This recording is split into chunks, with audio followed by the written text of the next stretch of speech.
네, 안녕하세요. 반짝거리는 아이디어를 흥돋게 하는 반짝머리 도서관입니다. 오늘도 영상으로 찾아뵙게 되었습니다. 오늘 소개시켜드릴 책은 돈의 심리학이라는 책입니다.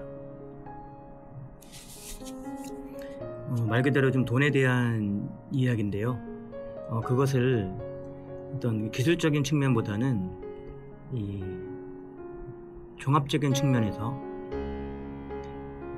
어떻게 하면은 돈을 벌 수 있는지 이야기를 하고 있는데, 제가 느끼기에는 이 책은 돈에 대한 이야기뿐만이 아니고 이 내용은 우리 삶 전체에 있어서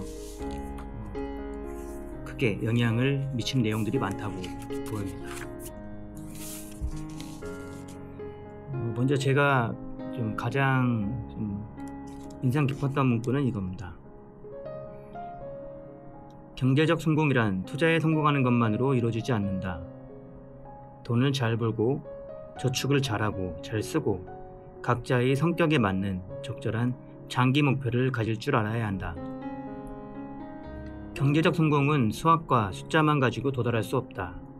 심리학, 사회학, 역사, 생물학, 정치를 이해해야 한다. 또 자신감과 회의적 태도가 모두 필요하다. 리스크를 감수할 용기와 보수적 마음이 모두 필요하다. 참을성이 필요하지만 너무 완고해서는 안 된다. 이게 이 책 전체에 있어서 그냥 좀 와닿는 문구였고요. 이 책은 모건 하우절이 지은 책입니다. 이전에 이제 불변의 법칙이라는 책도 모건 하우절이었는데, 이 책도 모건 하우절이고요. 스토리의 전개는 이 모건 하우절 책이 다 이런지 모르겠는데 비슷합니다. 비슷하다는 이야기는 각각의 챕터들이 독립적으로 이제 이루어지면서 거기서 주제를 이야기를 하고 있습니다. 이 책은 총 이렇게 스토리 20개에 대해서 이야기를 하고 있고요.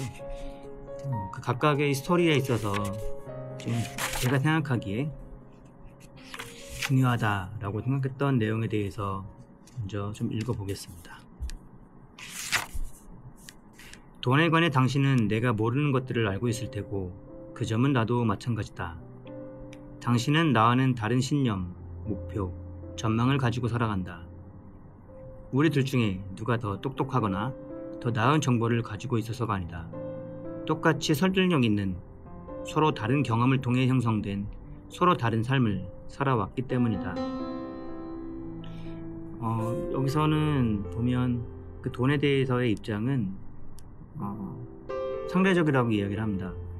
사람들은 각자 그 사람들만의 인생을 살았기 때문에 그런 부분들을 겪어보지 않고서는 그 사람을 안다. 그 사람의 입장에 대해서 제가 단정할 수는 없다. 우리가 단정할 수는 없다 라고 이야기하고 있습니다. 결국 모두는 돈에 대해서 각자의 입장이 있다는 이야기죠. 우리는 서로 다른 렌즈를 가지고 세상을 본다. 결국 이 얘기입니다. 겪어봐야만 이해할 수 있는 교훈도 있다. 우리 모두는 각자 다른 방식으로 이런 진실의 피해자일지 모른다. 돈 문제에 있어서 우리는 누구나 미친 짓을 한다. 거의 모두가 이 게임의 처음이기 때문이다. 당신에게는 미친 짓처럼 보이는 일이 나에게는 합리적으로 보일 수 있다. 그러나 실제로 미친 사람은 없다. 누구나 자신만의 경험에 근거해서 주어진 순간에 자신에게 합리적으로 보이는 의사결정을 내릴 뿐이다. 이 얘기는 좀 달리기에 빗대서도 이야기할 수가 있을 것 같습니다. 우리가 달리기를 할 때 누군가 우리 옆을 빠르게 지나갈 수도 있고 누군가는 우리보다 천천히 달리기를 할 수가 있는데요. 우리가 빨리 간다는 사람이 있다고 해서 그 사람을 따라가거나 아니면 천천히 가는 사람이 있다고 해서 그 사람을 따라가면 어떻게 될까요? 그 달리기 주자를 보면 마라톤을 뛰는 사람도 있을 거고 아니면 3km 아니면 짧게 인터벌을 뛰는 사람도 있을 것입니다. 모두 그 사람만의 입장을 가지고 있고 그 사람만의 페이스를 가지고 이제 뛰고 있는 것인데요. 우리가 이제 투자에 있어서도 남들이 한다고 남들이 하는 것을 보이는 대로 따라하는 것은 마치 그 사람의 목적, 진정한 목적은 모른 채 보이는 것만 가지고 따라하는 것일 수도 있죠. 우리가 단거리를 뛰는데 장거리 마라톤 주자를 따라간다거나 아니면 단거리 인터벌을 하는 사람 따라하게 된다면 우리가 하는 본연의 달리기는 이루지 못한 채 뒤떨어지고 말 것이고요. 투자도 마찬가지일 것 같습니다. 이 책에서는 그렇게 이야기하고 있네요. 특정 개인 사례나 초점을 맞추기보다는 더 큰 패턴에 주목해라. 당신은 무적이 아니다. 행운이 당신에게 성공을 가져다 준다는 사실을 인정하면 행운의 사촌격인 리스크의 존재 역시 믿어야 한다. 리스크는 당신의 스토리를 단숨에 역전시킬 수 있다. 결국은 이 얘기는 우리가 돈을 벌었다 해도 그게 우리의 100% 실력이라고 볼 수는 없다고 이야기합니다. 당연히 운이 따르고요. 그래서 우리는 항상 겸손해야 하고 흐름을 읽어야 된다고 이야기를 하네요. 네, 맞는 이야기인 것 같습니다. 따라서 우리가 단기 전략에 있어서 실패했다고 해서 낙담할 필요 없고 너무 우리가 돈을 벌었다고 해서 너무 우쭐할 필요도 없다는 이야기를 하고 있습니다. 뒤에서 나오겠지만은 결국은 그 단기 승부에 있어서 이기고 지고가 중요한 게 아니고 이겼을 때 얼마를 벌고 그리고 졌을 때 얼마를 잃느냐, 결국 이겼을 때 더 많이 버는 것이 중요하다고 이야기하고 있습니다. 가장 어려운 것은 멈출 수 있는 골대를 세우는 일이다. 충분함을 느끼지 못한다면 삶은 아무 재미가 없다. 사람들이 흔히 말하듯이 결과에서 기대치를 뺀 것이 행복이다. 문제는 남과 비교하는 것이다. 다른 사람과 자신을 비교하면 그 천장은 너무 높아서 사실상 아무도 닿을 수 없다. 명성이란 말할 수 없이 귀중한 것이다. 자유와 독립은 말할 수 없이 귀중한 것이다. 가족과 친구는 말할 수 없이 귀중한 것이다. 날 사랑해주기를 바라는 사람들로부터 사랑받는 일을, 그런 일은 말할 수 없이 귀중한 것이다. 행복은 말할 수 없이 귀중한 것이다. 이것들을 지키는 최선의 방법은 리스크를 언제 멈춰야 할지 아는 것이다. 내가 충분히 가졌다는 사실을 아는 것이다. 여기 챕터에서는 가진 것에 만족할 줄 아는 그런 지혜가 필요하다고 이야기하고 있습니다. 우리가 빙하기에서 얻을 수 있는 교훈은 이렇다.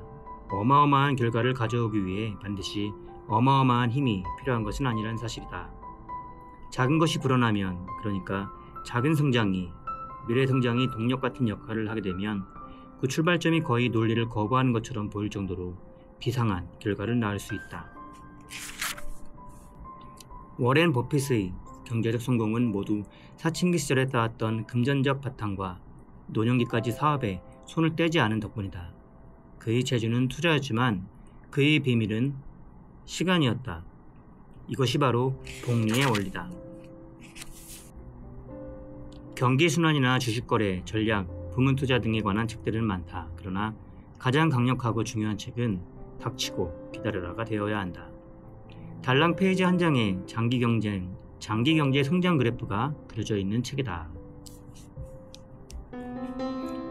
이 책 말고도 다른 투자서에서도 이야기하고 있는 내용은 어떤 투자에 있어서 성공을 하기 위해서는 1년, 2년, 5년, 10년, 20년을 봤을 때 그 기간이 장기가 될수록 성공 확률은 올라간다고 합니다.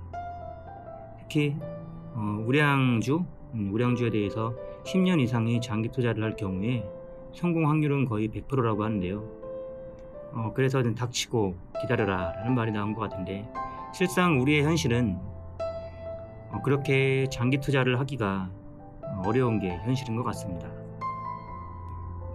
계획이란 현실에서 살아남을 수 있을 때에만 쓸모가 있다.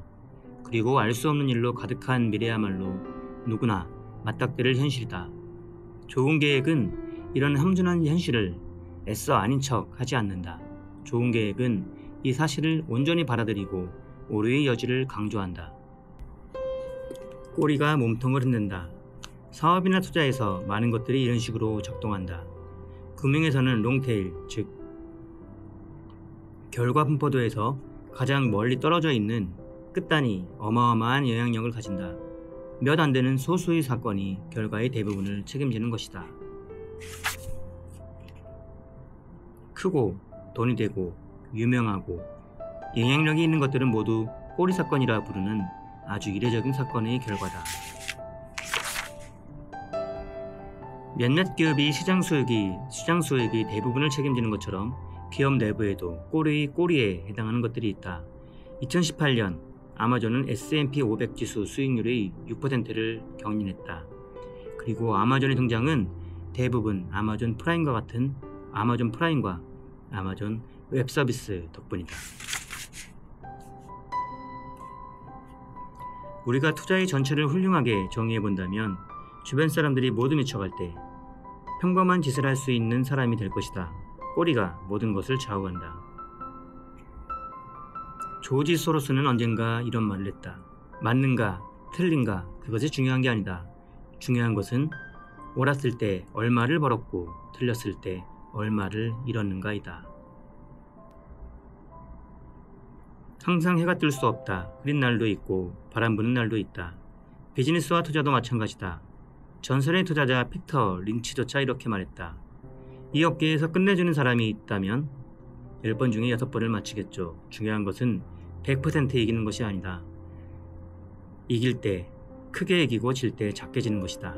크게 이기는 순간에 집중해라. 꼬리가 전체를 흔든다. 돈이 있다는 것의 의미. 월급보다도 집의 크기보다도 위신 있는 직업보다도 더 중요한 것이 있다. 원하는 것을 원할 때 원하는 사람과 함께 할 수 있다는 사실이야말로 사람을 행복하게 만드는 가장 뚜렷한 생활 양식상의 변수였다. 사람들은 자신에게 통제권이 있다고 느끼고 싶어한다. 다시 말해 운전석에 앉고 싶어한다. 우리가 사람들에게 뭔가를 시키려고 하면 그들은 힘을 뺏긴 기분을 느낀다. 스스로 선택을 내렸다기보다 우리가 그들의 선택을 대신 내려주었다고 느낀다. 그래서 원래는 기꺼이 하려고 했던 일조차 싫다고 하거나 다른 짓을 한다. 자녀들은 당신의 돈을 원하는 것이 아니라 당신을 원한다. 이 둘은 비교조차 할 수 없다. 특히 자녀들은 당신이 곁에 있기를 바란다. 모든 것을 다 겪어본 사람들이 주는 교훈을 새겨찾자. 내 시간을 내 뜻대로 쓸 수 있다는 것이 돈이 주는 가장 큰 배당금이다. 돈이 많다고 해서 행복한 것은 아니다. 하지만 행복을 위해서는 돈이 필요한 것은 사실이다. 내가 원하는 것을 내가 원할 때, 내가 원하는 사람과 내가 원하는 곳에서 내가 원하는 만큼 할 수 있다는 것은 엄청난 행운이고 행복이다. 그리고 여기에는 반드시 돈이 필요하다. 돈의 진짜 가치는 바로 여기에 있다. 페라리가 주는 역설. 존경과 칭찬이 목표라면 그것을 추구하는 방법에 유의해야 한다. 배기량이 큰 차보다 겸손, 친절, 공감이 더 많은 존경을 가져다 줄 것이다. 당신이 멋진 차를 몰고 있을 때 사람들은 당신을 보지 않는다. 당신의 차에만 감탄할 뿐이다. 아무도 당신의 물건을 보고 당신을 존경하지 않는다. 안전마진. 실수에 대한 대비책을 만들어주는 것이 지혜로운 이유는 불확실성, 임의성, 여러가지 확률들의 삶에 늘 존재하는 일부이기 때문이다. 이런 불확실성을 상대하는 유일한 방법은 발생할 거라고 예상하는 일과 실제로 발생하는 일이 크게 차이 나더라도 계속해서 싸울 수 있는 능력을 유지하는 것이다. 우리가 할 수 있는 최선은 확률을 생각해 보는 것이다. 실수할 수 있음을 인정하고 대책을 마련해 두는 것은 어느 정도의 잠재적 결과를 견딜 수 있게 한다. 버틸 수만 있으면 확률이 낮은 상황에서도 이득을 취할 때까지 살아남을 수 있다. 큰 돈을 벌려면 리스크를 감수해야 한다. 그러나 리스크 때문에 망할 수 있다면 그 어떤 리스크도 감수할 만한 가치가 없다. 돈과 관련해서 가장 큰 단일 실패점은 월급에만 의존해서 단기 지출 자금을 마련하고 저축은 전혀 하지 않는 바람에 내가 생각하는 지출과 미래에 혹시 생길 수 있는 지출 사이에 여유가 전혀 없는 것이다. 맞을 확률이 95%이고 틀릴 확률이 5%라면 이는 언젠가 불리한 경우를 경험할 거란 뜻이다. 그 불리한 경우의 대가가 파산이라면 95%의 유리한 경우가 있다 해도 그 위험은 감수할 가치가 없다. 파산을 하면 모든 것이 끝나기 때문이다. 과거의 나와 미래의 나. 내가 아는 젊은 사람들 중에는 일부러 적은 수입으로 소박한 삶을 살며 만족하는 이들이 있다. 반대로 호화로운 생활을 하려고 뼈 빠지게 일하면서 만족하는 사람들도 있다. 양쪽 다 리스크가 있다. 전자는 가정을 꾸리거나 은퇴할 준비가 되지 않을 위험이 있고, 후자는 젊고 건강한 시설을 좁은 사무실에서만 보냈다고 후회할 위험이 있다. 이 문제의 쉬운 해결책은 없다. 5살짜리에게 트랙터 기사가 아니라 변호사가 되어야 한다고 말해보라. 아마 악을 쓰며 싫다고 말할 것이다. 양극단은 그 단점들 때문에 계속해서 후회를 남긴다. 앞서 세운 계획을 포기하고 잃어버린 시간을 만회하기 위해서 반대 방향으로 2배 더 빠르게 뛰어야 한다면 후회는 더 고통스럽다.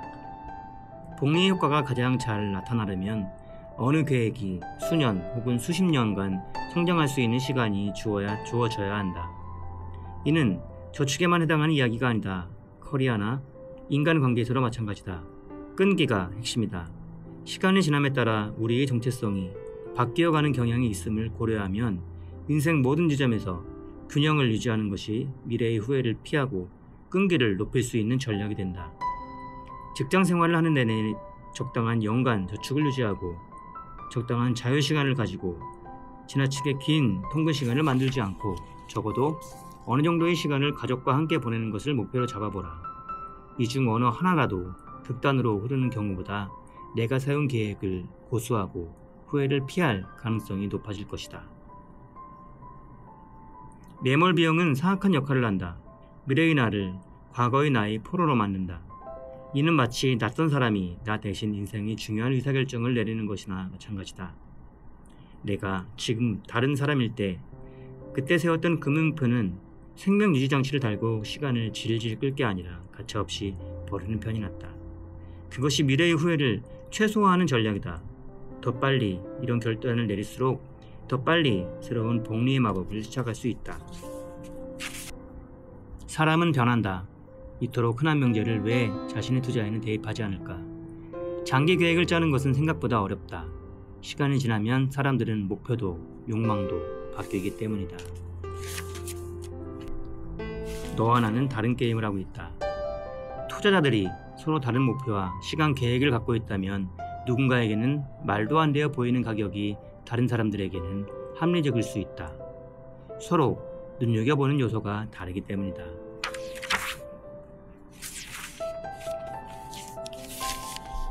단기 거래자들이 활동하는 영역에서 장기 투자를 지배하는 규칙들, 그런 것들은 무시된다. 지금 하고 있는 게임과 무관하기 때문이다. 그래서 사태는 흥미로워지고 문제도 발생한다. 거품에 피해를 주는 것은 장기 투자자들이 자신들과는 다른 게임을 하는 단기 거래자들로부터 신호를 읽기 시작할 때다. 어떤 사람이 왜 그렇게 행동하는지 이유를 모른다면 그들이 얼마나 오랫동안 그 행동을 계속할지, 무엇 때문에 마음을 바꿔먹을지, 그들이 과연 교훈을 배우게 될지 당신은 알 수 없다.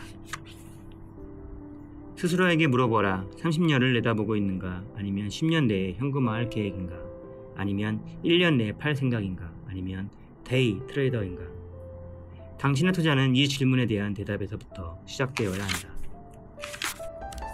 간절하면 믿게 되는 법이죠. 스토리가 좌우하는 세상에서 개인이 돈을 관리할 때 염두에 두어야 할 사항이 2가지가 있다. 무언가가 사실이기를 간절히 바랄수록 그게 사실일 확률을 과대평가하는 스토리를 믿을 가능성이 커진다. 우리는 내가 예측 가능하고 통제 가능한 세상에 살고 있다는 믿음이 필요하다. 그래서 그 필요를 충족시켜주겠다고 약속하는 권위 있게 들리는 사람들에게 의지한다. 우리는 결과를 통제할 수 있다는 스토리에 집착한다. 계획을 세울 때 우리는 내가 하고 싶은 것, 내가 할 수 있는 것에 초점을 맞춘다. 내 결과에 영향을 줄지도 모르는 의사결정을 내리게 될 남들의 계획이나 능력은 소홀히 한다. 스타트업의 결과는 자신들의 노력 못지않게 경쟁자의 실적과 시장의 변화에 크게 의존한다. 그러나 사업가들은 여전히 자연히 자신이 가장 잘 아는 것에 초점을 맞춘다. 우리는 뇌과학적으로 불확실성을 피하려고 한다고 합니다. 우리 뇌가. 그래서 스토리를 만들려고 하는 경향이 있다고 하는데요. 그러나 투자의 영역에 있어서 그런 스토리는 위험할 수 있다고 합니다. 왜냐하면 투자는 천체 물리학이 아니기 때문이라고 하네요. 스토리를 만들고 이야기하는 우리의 본성을 이용하는 그런 정보에 주의해야겠습니다. 우리는 예측 가능하고 통제 가능한 세상에 살고 있다는 믿음이 필요하다. 그래서 그 필요를 충족시켜주겠다고 약속하는 권위 있게 들리는 사람들에게 의지한다. 여기 이제 돈에 관한 보편적 진실 몇 가지를 이야기하고 있는데요. 제목만 읽어보겠습니다. 일이 잘 풀릴 때는 겸손을 찾기 위해 노력을 기울이고, 일이 잘못됐을 때는 용서와 연민을 찾기 위해 최선을 다하라. 자존심은 줄이고 부를 늘려라. 미래에 더 많은 것 혹은 더 많은 옵션을 갖기 위해 오늘 내가 살 수 있는 것을 사지 않을 때 부가 만들어진다. 시간을 보는 눈을 넓혀라. 투자에서 가장 강력한 힘을 가진 것은 시간이다. 포트폴리오의 일부가 아닌 전체를 보라. 내 시간을 내 뜻대로 하는데 돈을 써라. 당신이 원할 때 원하는 것을 원하는 사람과 함께 원하는 만큼 오랫동안 할 수 있는 능력은 돈이 당신에게 줄 수 있는 가장 큰 배당금이다. 남에게 더 친절하고 자신에게 덜 요란해져라. 당신이 가진 물건에 영광하는 것은 당신 자신뿐이다. 당신이 고급 스포츠카를 타고 다닐 때 사람들은 차를 보지 당신을 보는 것이 아니기 때문이다. 스스로 질문해보자. 나는 진정으로 무엇을 원하는가? 멋진 차와 좋은 시계인가? 아니면 사람들의 존경과 칭찬인가? 당신이 정말 원하는 것은 후자일지 모른다. 그런 것들을 얻을 확률이 더 높아지는 것은 자동차 배기량과 번쩍이는 시계를 통해서가 아니라 친절과 겸손을 통해서다. 저축하라. 그냥 저축하라. 저축은 최악의 순간에 당신을 놀라 자빠지게 만들 수 있는 사건에서 그런 것에 대한 대비책이다. 성공을 위한 비용은 기꺼이 지불하라. 실수의 여지에 항상 대비하라. 장기적인 결정을 내릴 때 극단적 선택은 피하라. 리스크를 좋아하라. 그러나 파산할 정도의 리스크는 극도로 조심해야 한다. 나의 게임이 무엇인지 정의하라. 모든 사람은 목표가 다르고 계획이 다르다. 즉 나의 게임과 너의 게임은 다르다. 따라서 같은 주식과 채권을 사더라도 이후의 행보는 달라질 수밖에 없다. 그러니 다른 사람의 움직임에 부안해동해서는 안 된다. 나의 행동이 나와 다른 게임을 하는 사람들의 영향을 받지 않게끔 하라. 나의 투자 이야기. 나의 투자 전략은 투자 대상을 잘 선택하거나 다음번 경기 침체 시기를 잘 포착하는 것과는 상관이 없다. 그저 높은 적출률과 인내심, 세계 경제가 향후 수십 년간 가치를 창출할 거라는 낙관적 시간에 의존한다. 저축률과 인내심 말이다. 사람마다 생각은 다르다. 그리고 미친 사람은 아무도 없다.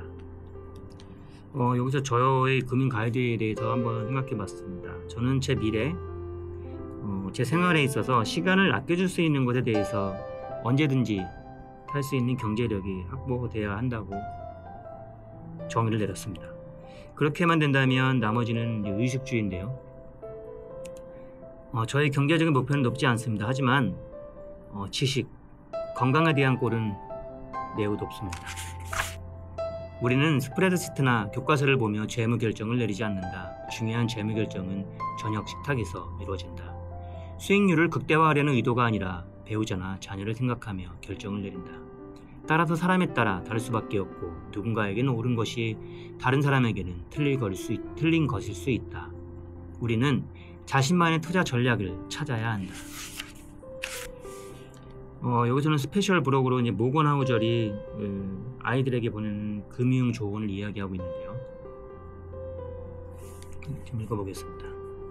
나는 내가 열심히 노력하는 것의 가치와 그 보상을 믿었으면 좋겠다. 그러나 모든 성공이 노력의 결실도 아니고 모든 가난이 게으름의 결과도 아님을 깨닫기 바란다. 너 자신을 포함해 누군가를 판단할 때는 이 점을 반드시 기억하거라. 돈이 주는 가장 큰 배당금은 내 시간을 마음대로 할 수 있는 능력이다. 비싼 물건을 소유하면서 얻는 기쁨은 금세 사라진다. 그러나 근무 시간을 조정할 수 있고 통근에 오랜 시간이 걸리지 않는 일자리를 가진 기쁨은 질리지 않을 것이다. 내가 모은 한 푼은 모두 남들 손에 맡겨줄 수 있었던 내 미래 한 조각을 소유하는 것과 같다. 더 적은 것을 가지고 사는 법을 배워라. 5만 달러를 벌지만 4만 달러만 갖고도 행복한 사람은 15만 달러를 벌면서 15만 1000달러가 있어야 행복한 사람보다 더 부자다. 내가 얼마나 버느냐가 내가 얼마를 갖느냐를 결정하지 않는다. 내가 얼마를 가졌느냐가 내가 얼마를 필요로 하느냐를 결정하지도 않는다. 진정한 성공은 나를 사랑해줬으면 하는 사람들이 나를 사랑하는 것이다. 그리고 그 사랑을 얻는 데 압도적으로 큰 영향을 주는 것은 순자산의 수준이 아니라 내가 사람들을 어떻게 대하느냐이다. 내가 줄 수 있는 가장 큰 금융조언은 너나 대부분의 사람이 진심으로 원하는 것은 돈이 가져다 주지 않는다는 사실이다. 네, 좀 읽어봤는데요. 이 책은 그 돈에 대한 책이라기보다는 인생 지침서에 더 가까워 보이는 것 같습니다. 돈에 대해서 이야기하고 있지만 그런 부분이 돈에 해당하는 것만으로는 그치지 않고 있기 때문입니다. 콜럼버스의 달걀과 같다? 그럴 것 같습니다. 듣고 보면 당연한 얘기지만 먼저 생각하기는 어려운 이 책은 재독, 삼독의 필요가 좀 있어 보이네요. 수고하셨습니다.